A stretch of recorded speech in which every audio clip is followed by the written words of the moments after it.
Voskhod 2. Voskhod 2 was a Soviet crewed space mission in March 1965. The Vostok-based Voskhod 3KD spacecraft, with 2 crew members on board, Pavel Belyayev and Alexei Leonov, was equipped with an inflatable airlock. It established another milestone in space exploration when Alexei Leonov became the first person to leave the spacecraft and a specialized spacesuit to conduct a 12-minute spacewalk. Mission highlights. Liftoff took place at 7 o'clock GMT on 18 March 1965. As with Voskhod 1, a launch abort was not possible during the first few minutes, until the payload shroud jettisoned around the 2.5-minute mark. The Voskhod 3KD spacecraft had an inflatable airlock extended in orbit.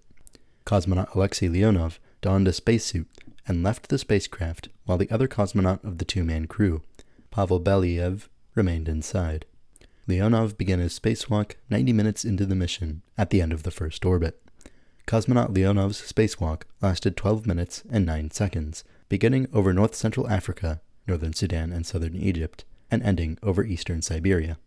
The Voskhod 2 spacecraft was a Vostok spacecraft with a backup, solid-fuel retro rocket attached atop the descent module. The ejection seat was removed and 2 seats were added, at a 90-degree angle relative to the Vostok crew seat position.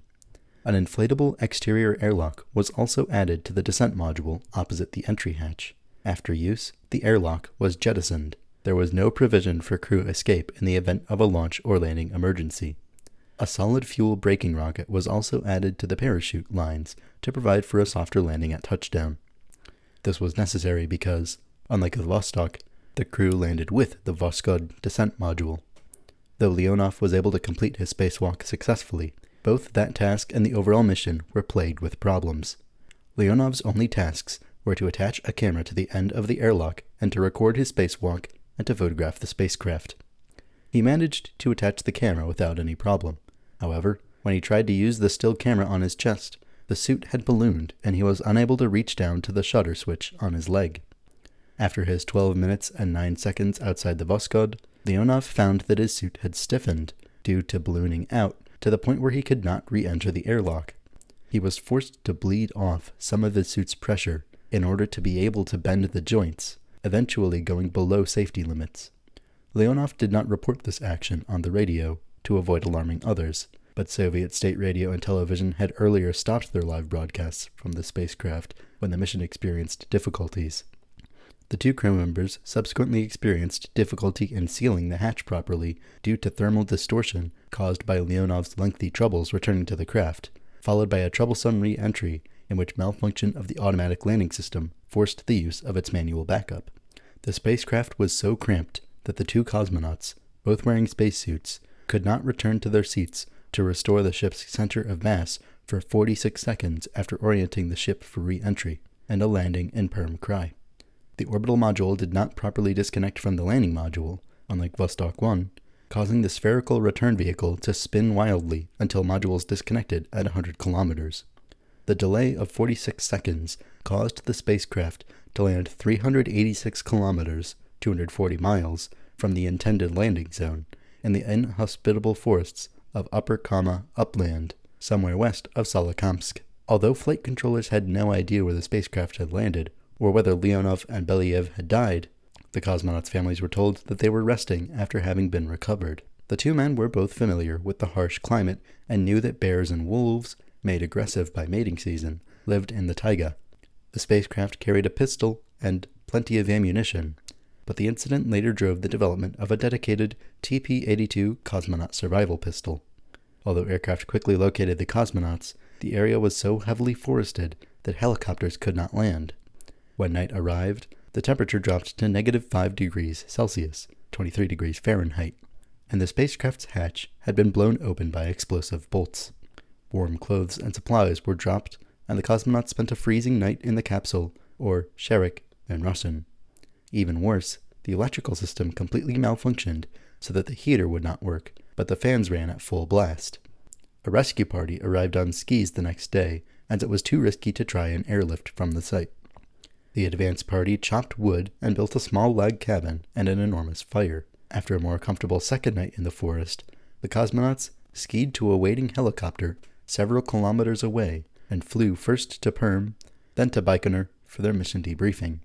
General Nikolai Kamenin's diary later gave the landing location of the Voskhod 2 about 75 kilometers, 47 miles, from Perm, in the Ural Mountains, in heavy forest, at 59 degrees 34 minutes north, 55 degrees 28 minutes east, on 19 March 1965 at 9:02 GMT.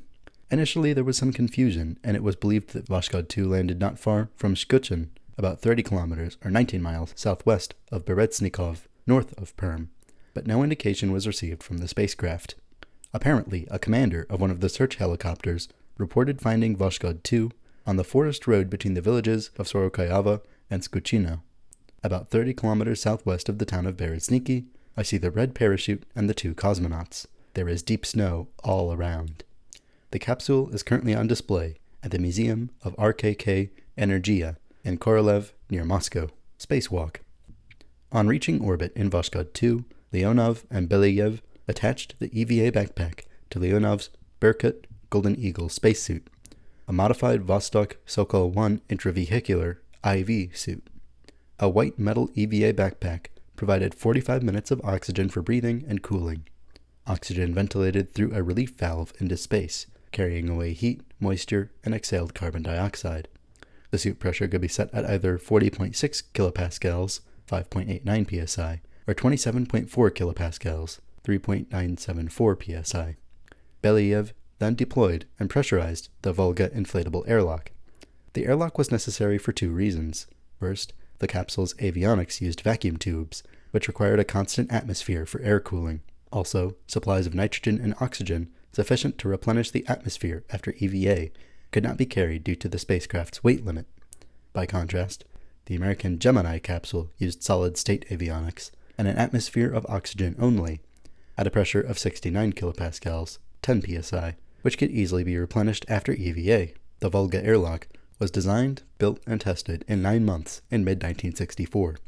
At launch, Volga fitted over hatch of Voskhod 2, extending 74 centimeters, 29 inches, beyond the spacecraft's hull. The airlock comprised a 1.2-meter, 3.9-foot wide metal ring fitted over inward opening hatch of Voskhod 2, a double-walled fabric airlock tube with a deployed length of 2.5 meters, 8.2 feet, and a 1.2-meter, 3.9-foot wide metal upper ring around the 65-centimeter, 26-inch wide inward opening airlock hatch. Volga's deployed internal volume was 2.5 meters cubed, 88 cubic feet. The fabric airlock tube was made rigid by about 40 air booms, clustered as 3 independent groups. 2 groups sufficed for deployment. The air booms needed 7 minutes to fully inflate. 4 spherical tanks held sufficient oxygen to inflate the air booms and pressurize the lock. 2 lights lit the airlock interior, and 3 16mm cameras, 2 in the airlock, 1 outside on a boom mounted to the upper ring, recorded the historic first spacewalk. Belyayev controlled the airlock from inside Voskhod 2, but a set of backup controls for Leonov was suspended on bungee cords inside the airlock. Leonov entered the Volga, then Belyayev sealed Voskhod 2 behind him and depressurized the airlock. Leonov opened Volga's outer hatch and pushed out to the end of his 5.35-meter, 17.6-foot umbilicus. He later said the umbilicus gave him tight control of his movements, an observation purportedly belied by subsequent American spacewalk experience. Leonov reported looking down and seeing from the Straits of Gibraltar to the Caspian Sea. After Leonov returned to his couch, Belyayev fired pyrotechnic bolts to discard the Volga. Sergei Korolev, chief designer at OKB-1 Design Bureau, now RKK Energia, stated after the EVA that Leonov could have remained outside for much longer than he did, while Mstislav Kildish, chief theoretician of the Soviet space program and president of the Soviet Academy of Sciences, said that the EVA showed that future cosmonauts would find work in space easy. The government news agency, TASS, reported that, outside the ship and after returning, Leonov feels well. However, post-Cold War Russian documents reveal a different story, that Leonov's Berkut spacesuit ballooned, making bending difficult. Because of this, Leonov was unable to reach the shutter switch on his thigh for his chest-mounted camera. He could not take pictures of Voskhod 2, but was able to recover the camera mounted on Volga, which recorded his EVA for posterity, but only after it stuck and he had to exert considerable effort to push it down in front of him. After 12 minutes walking in space, Leonov re-entered Volga.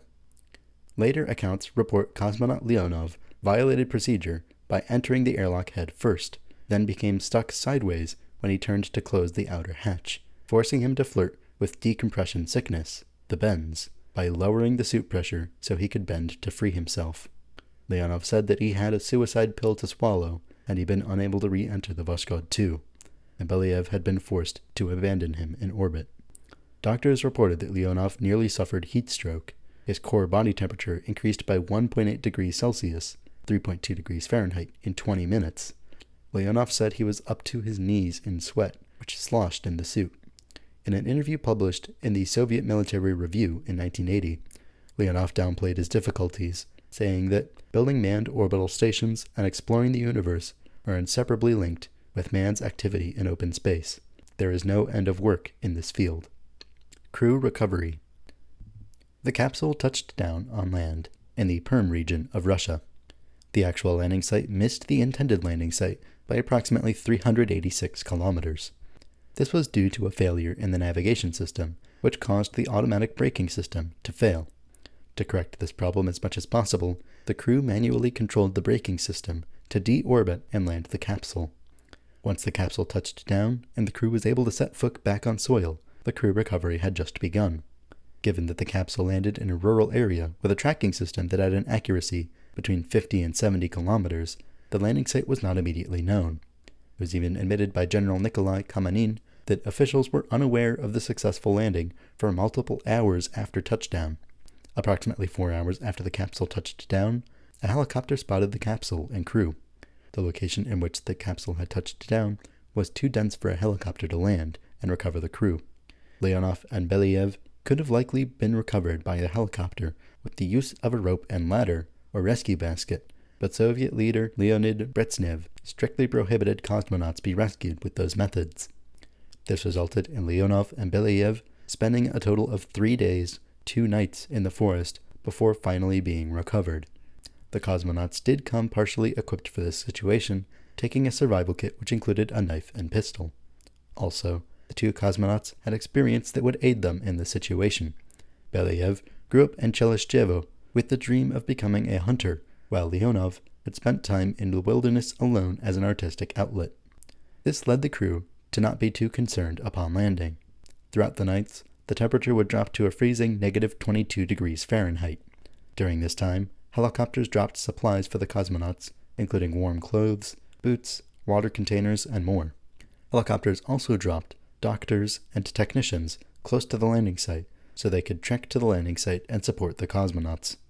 Others were also dropped by helicopters to start clearing a landing pad that was closer to the capsule. With more resources and supplies after their first night, the landing site was more sustainable. This included a fire, a makeshift log cabin, and they were even brought cheese, sausage, and bread for supper. Finally, after spending 2 cold nights in a dense forest, Leonov and Belyayev were able to ski 9 kilometers with the help of some rescuers to reach the helicopter's landing site. The cosmonauts were then flown to Perm, and ultimately to Baikonur, where they would have their first debriefing about the mission.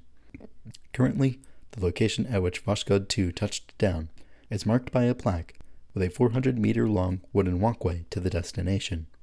The path took approximately 2 weeks to complete by volunteers. Subject of claims that the Soviet space program was faked. The magazine Science and Mechanics published in 1966 a special volume called Russia's Space Hoax, documented proof that the Soviet space program has been faked. Its author, Lloyd Malan, claimed the film of Leonov outside Voskhod 2 was faked. It was double printed, which means that the foreground, Leonov, was superimposed on the background, the Earth below. This is a trick often used by Hollywood studios to achieve special effects, but they do it less clumsily. The Russian film showed reflections from the glass plate under which a double print is made. He also claimed Leonov was suspended from wires or cables, much in the manner of Peter Pan as he flies through the air onto a stage. With proper stage lighting, such wires are invisible. Yet in several episodes of the Russian film, light was reflected from a small portion of the wire or cable attached to Leonov's spacesuit at just above the cosmonaut's center of gravity. Milan also cited other anomalies in the EVA footage, including impossible camera angles from inside the airlock, as well as the sun reflection in Leonov's visor, appearing to be a strange long oval crossed by two dark bars, suggesting a diffused light, like studio floodlights. NASA's Jim Oberg debunked the general claim of the USSR faking its space missions, and commented regarding Leonov's spacewalk footage that Milan was only insofar right that the USSR seemed to release footage that was not from space, but genuine footage exists and that Leonov did perform his spacewalk. Mr. Milan is right when he says that most of the Leonov spacewalk movies are not genuine. They are shots underwater, shots from wire suspension training sets, shots in simulations and practices. The Russians were often careless in describing the sources of these films. The spacewalk itself was real. In 2004, Leonov critically commented such claims in a book released with fellow American astronaut David Scott. Many press reports in the West later claimed that Ed White had been the first person to perform a spacewalk and that mine had been a fake, that the film of me outside Voskhod 2 had been staged in a laboratory. These reports were taken so seriously that the Guinness Book of Records, for instance, for some time recorded White as the first man to walk in space. NASA did nothing to contradict the false claims. In popular culture, in 2015, the mission was depicted in the Space episode of Comedy Central's Drunk History, created by Derek Waters. Blake Anderson and Adam Devine played Leonov and Belyayev. The mission is depicted in the 2017 Russian film The Age of Pioneers, also known as Spacewalk, starring Yevgeny Mironov as Alexei Leonov and Konstantin Kabensky as Pavel Belyayev. In the pilot episode of the alternate history series For All Mankind, Voskhod 2 is the name given to the first manned lunar landing, with Leonov walking on the moon a few weeks before Apollo 11 arrives.